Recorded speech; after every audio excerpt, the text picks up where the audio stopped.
तो आज फिर मैं हाजिर हूँ आपके लिए लेके पावर सिस्टम के कुछ important question study question paper analysis करके निकाले गए हैं सारे, जिसमें 2020 से 21 और 2024 से 25 के क्वेश्चन पेपर हैं। ठीक।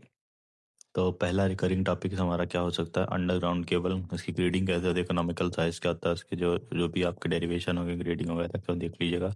सैग एंड टेंशन के सैग का भी दोनों डेरिवेशन देख लेना, फार्मूला कैसे होता है। लाइन पैरामीटर, इंडक्टेंस, कैपेसिटेंस देख लेना पूरा। Insulator and string efficiency, economic of generation. ठीक। और जो लॉ ऑफ केल्विन्स लॉ हो गया जैसे, उसमें वो देख लेना, इंपॉर्टेंट है उसका डेरिवेशन। ट्रांसमिशन लाइन मॉडल, पाई एन टी मॉडल, ये हमेशा ये लगभग हमेशा पूछता रहता है, तो इसको भी देख लेना। अब पावर प्लांट के लेआउट देख लेना आप एक बार, कोशिश करना सिंगल लाइन डायग्राम पढ़ लेना अच्छे से, वो बहुत ज़्यादा और आते हैं। तो अब आते हैं most expected topics, sure short, जिसमें जाने के परसेंट कितने चांसेस हैं। ठीक। Cable grading and economical diameter 99% हर बार पूछता है। ठीक। रहता है सैग, अनइक्वल सपोर्ट्स पे सैग का डेरिवेशन 95% इसकी चांसेस हैं।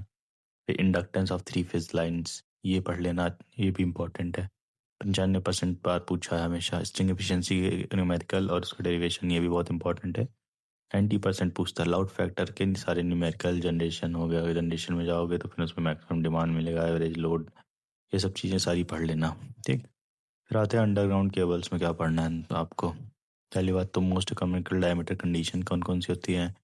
इंटरशीथ ग्रेडिंग, ये एक अंडरग्राउंड केबल एक टॉपिक है आपको, और इसमें ये टॉपिक्स आपको पढ़ने छोटे छोटे हो गए। Most economical diameter condition, intersheath grading, capacitance grading, very frequent numerical पूछे जाते हैं। ठीक। फिर सैग और टेंशन में क्या पढ़ना है। Sag with equal and equal support, दोनों का डेरिवेशन ईजी है, ज़्यादा कुछ है नहीं यार, आप देखोगे ना तो बहुत ईजिली आप उसको कर पाओगे। Effect of wind and ice loading, ये भी देख लेना। रिवर क्रॉसिंग के न्यूमेरिकल्स पढ़ लेना, पूछता है। लाइन पैरामीटर में क्या पूछेगा, inductance of single and three phase lines. ठीक। कैपेसिटेंस का डेरिवेशन देख लेना, ये भी इजी है, ज़्यादा बड़ा नहीं है, हो जाएगा। ट्रांसपोज कंडक्टर देख लेना। इंसुलेटर बहुत आसान है, सबसे आसान कोई चैप्टर हो सकता है तो इंसुलेटर हो सकता है, और ये मतलब पूरा टॉपिक ही बहुत आसान है, तो आप इसको इजीली शॉर्ट शॉर्ट 100% में, जो 7 नंबर है आपके कन्फर्म है जो मैं बता रहा हूँ। Types of insulator, string efficiency, methods to improve string efficiency. फिर उसके बाद ट्रांसमिशन लाइन मॉडल्स पे आते हैं। शॉर्ट, मीडियम, लॉन्ग क्या होता है, कितने उसके वोल्टेज लेवल होते हैं, कितनी रेंज होती है।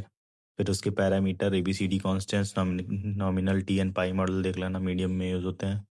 Economic of generation, load factor, diversity factor, जो बताया मैंने भी आपको, ये सब चीज़ें। Plant capacity and reserve capacity numerical. Power plant में तीनों पावर प्लांट का लेआउट एक बार देख लेना, और फंक्शंस ऑफ मेन कंपोनेंट देख लेना दोनों के। ओके।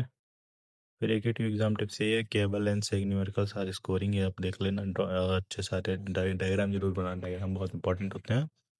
और इकोनॉमिक्स के न्यूमेरिकल करके आना कोशिश करना है। ठीक। तो आज के लिए इतना ही।